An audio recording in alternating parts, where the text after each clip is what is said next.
Fashion. It is an outward expression that says a little bit about us. It is an indicator of personality, influences, confidence, even characteristics that we might have.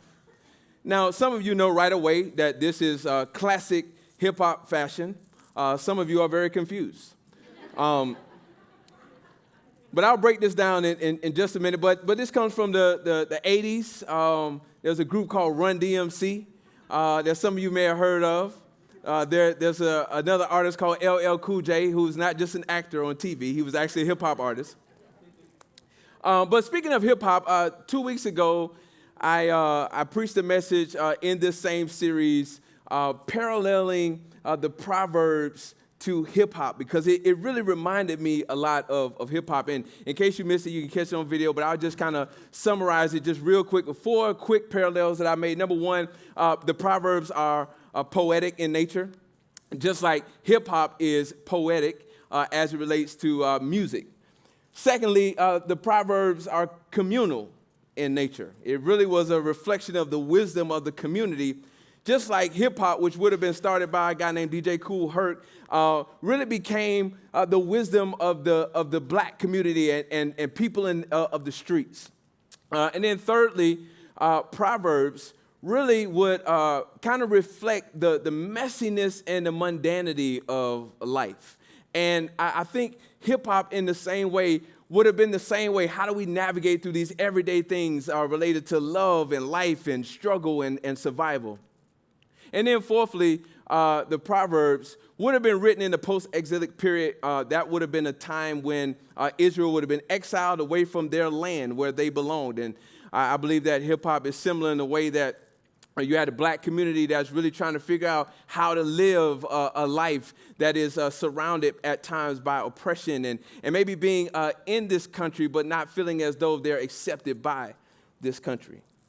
So this week we continue this series called Get Wisdom. And I actually want to continue this hip-hop metaphor or theme from a couple of weeks ago. And I want to do that leveraging this little phrase that's repeated a few different times within Proverbs and also within other books of the Old Testament. But before we get to that, let me just explain what I'm wearing, because some of y'all are like, well, let me see what this is about.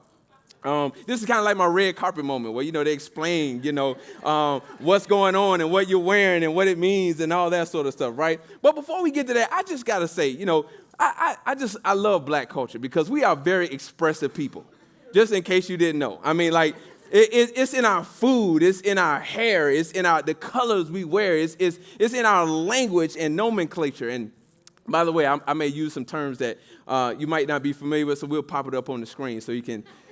Or you can refer to the hip hop dictionary, but a big part of how the black community expresses themselves is through dress. It's a big part. So back in the day, I grew up in the emergence of hip hop culture.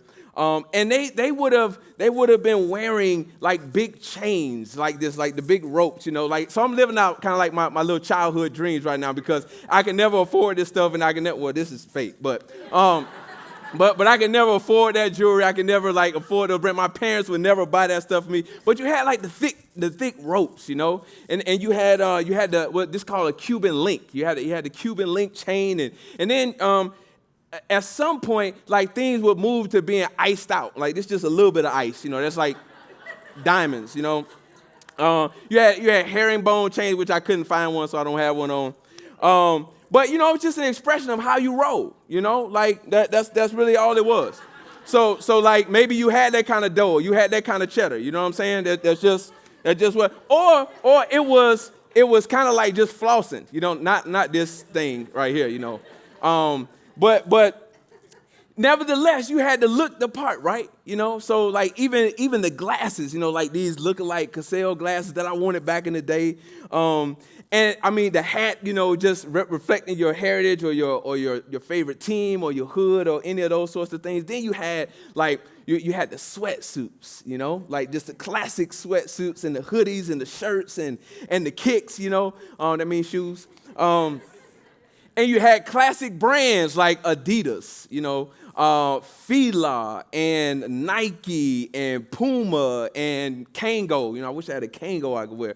But nevertheless, like all of those things were symbols that meant something. And you were definitely making a statement by what you were wearing. Even today, the clothes that we wear are making a statement, whether it's intentional or unintentional. And that statement is a symbolic expression of who we are and gives insight into who we are, but it doesn't necessarily tell the entire story of who we are. We might be able to discern that someone is maybe simple or edgy or trendy, but it's hard to confirm deep down who that person is or what that actually means. And so I thought about this as I was pondering this one little phrase, or variation of a phrase that was repeated a few different times in Proverbs. And it's just this reflection of this kind of inward-outward kind of thing. And anytime anything is repeated in Scripture, it's pretty important. And not only is this repeated in Proverbs, but it's also repeated in Exodus and in Deuteronomy. So what I want to do is, for the rest of our time, I just want to examine this phrase, this variation of this phrase. There are three different Proverbs that I'm going to read, not the entire one, but just three different instances, starting in Proverbs 3:3. It says, "Let love and faithfulness never leave you. Bind them around your neck. Write them on the tablet of your heart." Then Proverbs 3:21-22, it says, "My son, do not let wisdom and understanding out of your sight. Preserve sound judgment and discretion. They will be life for you, an ornament to grace your neck." Proverbs 6:20-21, "My son, keep your father's command and do not forsake your mother's teaching. Bind them always on your heart. Fasten them around your neck." We see these phrases and these words repeated in similar fashion and connotation in these verses that I just read. And I think that there are two specific things that we can take from these phrases that I want to just drill down for us this weekend. And if you're taking notes, I want to just tag my thoughts with this little title this weekend: How to Have a Good Look. How to have a good look. And speaking of, let me just take this off and put my real glasses on. Y'all excuse me, and take this hat off, because if I know this is distracting me, it's distracting y'all. As we have been exploring the Proverbs and focusing on getting wisdom, we see these small bite-sized axioms that are intended to help us navigate the everyday course of our lives. And I think another way that we can say this is the Proverbs are actually trying to help us have or maintain a good look. Now, when I say a good look, hopefully you know that I'm not talking about our external appearance or talking about fashion, because the Proverbs is not talking to us about types of fabric that we should wear and colors and all of those sorts of things. But a good look is a broader reference to our behavior and how we live. I'm the father of 4 kids, and my 2 oldest girls, Jayla and Jocelyn, I'm always talking to them about how they are to be considerate of the other and how they are to be people of service. And so me telling them, hey, always look to serve whenever you can, I know that that's a good look, not just to make them look good, but it's actually a value that I'm trying to teach them, that I want them to live out in their life. Now, I also know that we know plenty of examples in life, maybe in our own lives, that's not a good look. I can remember one time when I was in school, Miss Thompson, my counselor, called my mother because I was making fun of this kid named Javier in my class, and I was teasing him, and my mother came up to the school. Now, I don't know about you, but when I grew up, when your mother came up to the school, that ain't a good look.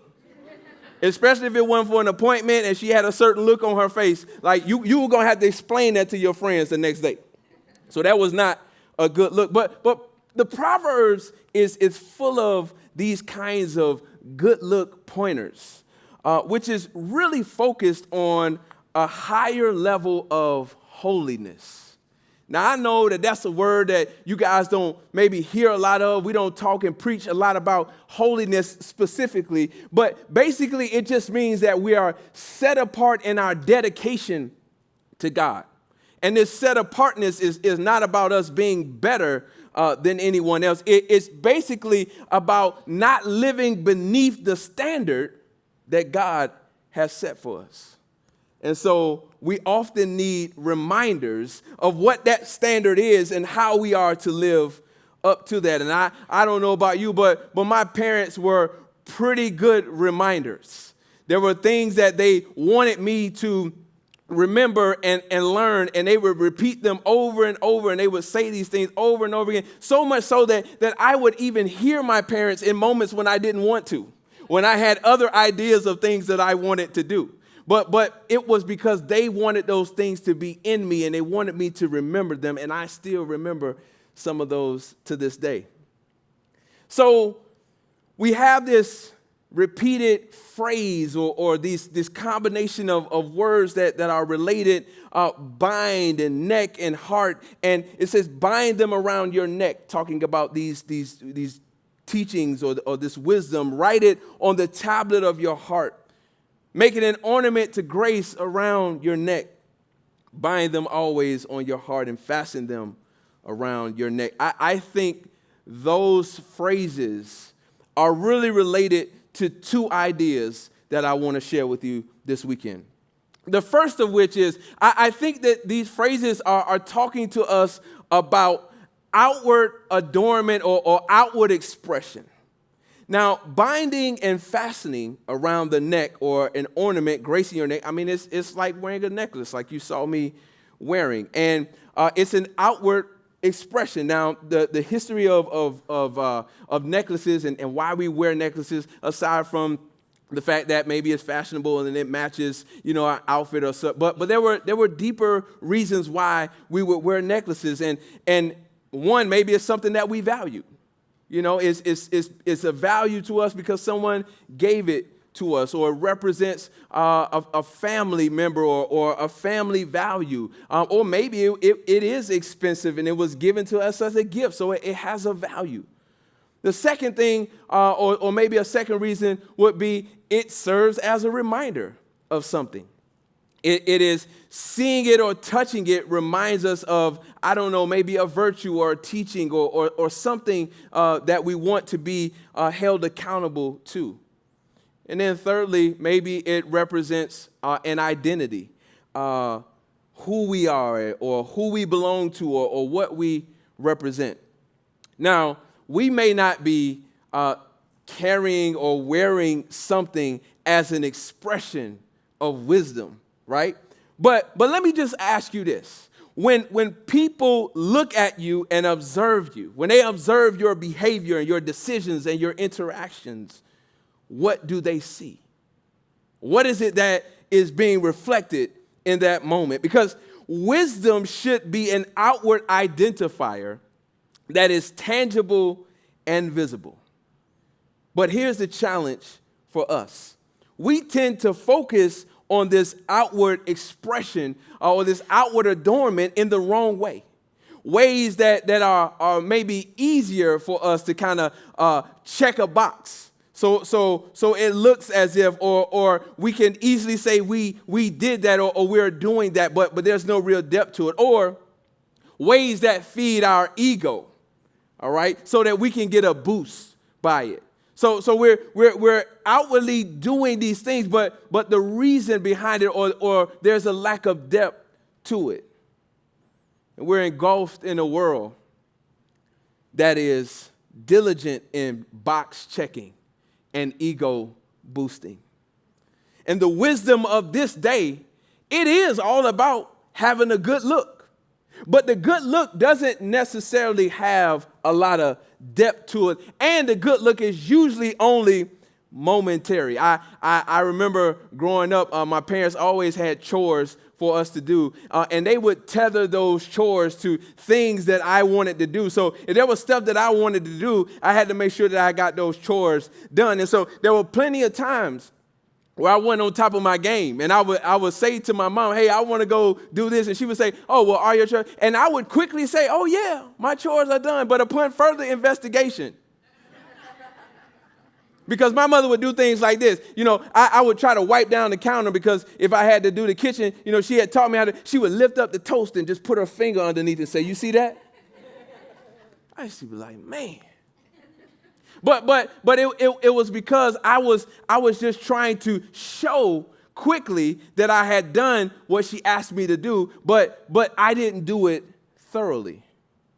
I have a friend, his name is Jesse Connell, and Jesse is a builder, and he's just a master craftsman. And so Jesse showed me some of the properties that he's been working on, and I was just amazed at just the level of detail and how smooth the walls were and just how the baseboards aligned and just all of these little details. And I have a couple of other friends who on the other side of real estate. And so I walked through a couple of homes with them, and it looks good. And then you walk up on it, and then you see like smudges, or you see things that are just out of order. And so I asked Jesse, I said, you have spoiled me. Like, you've shown me like what things are supposed. Now I cannot never unsee that. And so I asked him, I said, so explain to me like why there's such a disparity. He said, it's because people either haven't been taught or they're not taking their time. And see, here's the thing. We neglect depth because it takes too long. We neglect the effort that it really takes to really invest because we know it's going. So we try to quickly get it done. Or we try to accumulate breadth to make it look like we have depth. But here's the thing. When we face storms in our lives, the true test of our character, it's the depth of wisdom that will help us stand firm. Because we haven't wasted our efforts just trying to stand out. And if the truth be told, when it's all said and done, standing firm will lead to standing out. While we're often too busy trying to have a good look by adorning ourselves with the right degrees and the right networks and the right jobs and living in the right neighborhoods. Here's the thing. It's the adorning ourselves with wisdom that does more for us than just having a good look externally. It helps us live good, learn good, love good. So let me ask you, in what tangible and visible ways are you and are we adorning wisdom? Are we wearing wisdom? What does it look like? I'm even going to ask myself the question, am I in the company of wisdom? Am I seeking to sit at the feet of wisdom? And sometimes, we don't necessarily want to do those things because maybe wisdom will tell us what we don't want to hear. And so sitting at the feet of our peers and sitting at the feet of people maybe who don't have as much depth is a little bit easier for us. Am I building habits and routines around getting and practicing wisdom? You know that there are approximately 26 verses talking about clothing ourselves with good things. And the idea here is that there's a certain kind of outward expression that God desires for us. So first, if we're going to have a good look, the Proverbs is talking to us about this idea of what our outward expression looks like. But then, secondly, I think these phrases that we read are also talking about inward governance. So an outward expression, but also an inward governance. Listen, it says, write them. The them would be wisdom or these teachings on the tablet of your heart. Bind them always on your heart. I think this is a pretty clear reference to wisdom being an internal influence. But what really intrigues me the most as I really dug deep and studied this, is this combination of bind and heart. See, writing on our heart, I mean, that's an easy translation. We write songs about that. We've written love letters and notes and cards about that. But the word bind is a little bit more complex. Kasher is the Hebrew word for bind, and the etymology here is about tying physically, like girding or confining, or tying mentally, like in love. But the thing that really intrigued me was that there's another word or another definition for the same word, and it's conspire. Right? Doesn't seem to match. The word conspire it seems to be misaligned here, but it is the most frequent translation of this word in Hebrew. And I think the idea here is that when we conspire, that comes from a depth in our heart. Right? That's the stuff we're not really talking to people about. That's the stuff that we're not necessarily verbalizing. It's deep down. Now, we notice some of this play itself out in little kids. I'm around little kids, and like a kid just have a little look, might not say anything, but something is up, and you better investigate or there's going to be problems, right? And so that little thing, it never leaves us as we grow. We all have these things deep down in our hearts, the things in our hearts that we think about, that we meditate about. And here's the thing, it's those things that are usually behind or influencing our decision making. And that's what governance is all about. That's what inward governance is all about, the stuff inside of us that's actually governing us. And we often think about the word conspire in negative terms, but it doesn't have to be. It's just an indication or a reflection of what's in our hearts. And so the point that I want to illuminate here is binding and writing wisdom on our hearts is about the things that secretly drive us. It's like a rudder beneath the water that we can't see, but it's definitely giving direction to the ship. Here's the thing. I think there's a reason why. There are over 750 references to the heart in Scripture. Now, that depends on which version you read, but that's a lot of references to the heart. You think that's kind of important? Now, the Proverbs are only second to Psalms in terms of the mentioning of the heart. I just want to read about three of them for you. Proverbs 4:23, it says, above all else, guard the heart, for everything you do flows from it. I think this is the reason why we need to bind wisdom in our hearts. Because whatever is in your heart is, if it's not checked, it's going to have influence. Or whatever you put in your heart, that's what's going to come out of us. Right? Proverbs 16:23. The hearts of the wise make their mouths prudent, and their lips promote instruction. When you speak, is wisdom flowing from your lips. And what we speak is connected to our hearts. Proverbs 28:26. Those who trust in themselves are fools, but those who walk in wisdom are kept safe. What the wisdom of the Proverbs is showing us is, if we want to have a good look, we better have the right internal governance.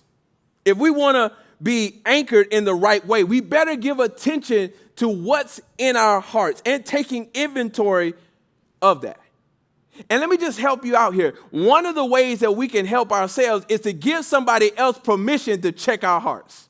Now, I know we ain't about that, because we don't really want to give other people permission to check us in that way, because we want to check us. But if we're giving someone else permission, because there's some stuff that we're going to see, or some stuff that we will justify that is not right.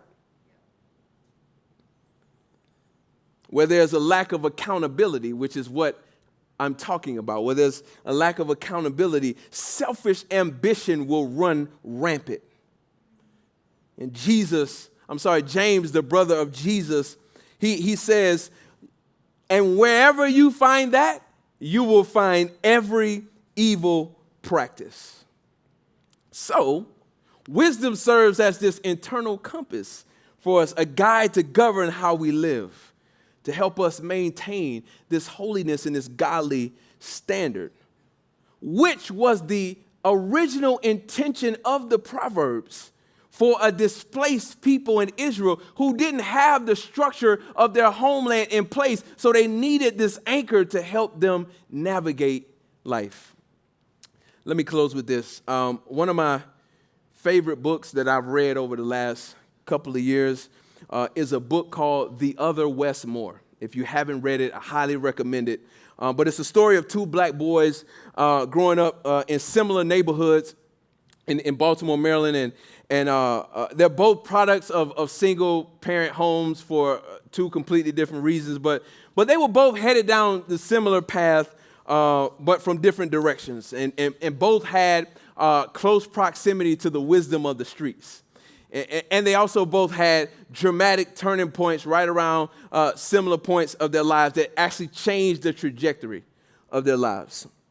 One of them goes on to become a Rhodes Scholar from Johns Hopkins University. I would say that's a pretty good look for anybody. The other gets life in prison with no possibility of parole. I don't need to tell you that ain't a good look. And I won't tell you the whole story because I would love for you to read it, but the difference came down to the intervention of wisdom. And it wasn't wisdom that these young men possessed on their own. It was their proximity to it and their choice to practice it. Now, remember, the Proverbs are largely a byproduct of communal wisdom. So the Rhodes Scholar Westmore, who authored the book, he comes to the realization that it is the presence of the communal wisdom that recognizes that he is not on the right path and gives him a chance to choose a different practice, a chance to shift his outward expression and his internal governance. But the choice was ultimately up to him, just like the choice is ultimately up to us. This reminds me of the parable in Matthew 7 where Jesus is talking about the wise and the foolish builder. He says, the wise builder is the one who hears my words and puts them into practice. It's like building a house on the rock. That's what a life of wisdom is all about. But then he says there's a foolish builder who hears my words but does not put them into practice. It's like building a house on the sand. And that is what a life is like that is not following wisdom or putting it into practice. Because here's the thing. Jesus goes on to say that the rain and the wind comes. And I think you know that rain will come into our life. I think you know that wind will come into our life. And those things will expose us. Just like when we're in homes and it begins to rain hard or the wind begins to blow, we often sometimes see leaks or we see trees that are blown out because it will expose us. And at that point, it doesn't matter how good it looks. It matters how deeply rooted it is. So if you're asking me to summarize how to have a good look in life, the wisdom of the Proverbs say, one, we need to have the right kind of outward expression. Our habits and our practices need to reflect wisdom. Secondly, we need to have the right kind of internal governance. The condition of our hearts has to be tethered to wisdom. But I should make this one final point, because we can't necessarily do those things on our own. Because if those two things are going to operate in concert in our lives, it has to be in the relationship with the one that says treasures of wisdom are hidden, as Paul writes to us, and that will be Jesus. And so outside of a relationship with Jesus, we cannot lead and guide ourselves in the way that we should go. And the wisdom that we're seeking is found in a relationship with Jesus. And so we can get smarter and we can get more experience, but it's wisdom that shows us how to use those things. We can also look good and we can dress some stuff up. But if our internal compass, if our internal governance isn't matching up with those things, at some point we will be exposed and we will go down a road that God never intends for us to go. So the wisdom of the Proverbs is showing us how we can get a good look or live the life that God intends for us to live. Let's pray. God, we thank you so much for who you are. Thank you for how much you love us, how much you care for us. God, we thank you for the wisdom of the Proverbs that is talking to us about these everyday things in our lives that we need to navigate through. How to love, how to live, how to learn, how to apply. But God, just like Jesus addressed us in Matthew 7 through the parable of the wise and foolish builder, God, help us to apply, because it's not accumulation, it's application. And so, God, help us to apply these wisdom principles and also help us to diligently seek you so that we can go in the way that you called us to go. These things we ask in your Son, Jesus' name. Amen.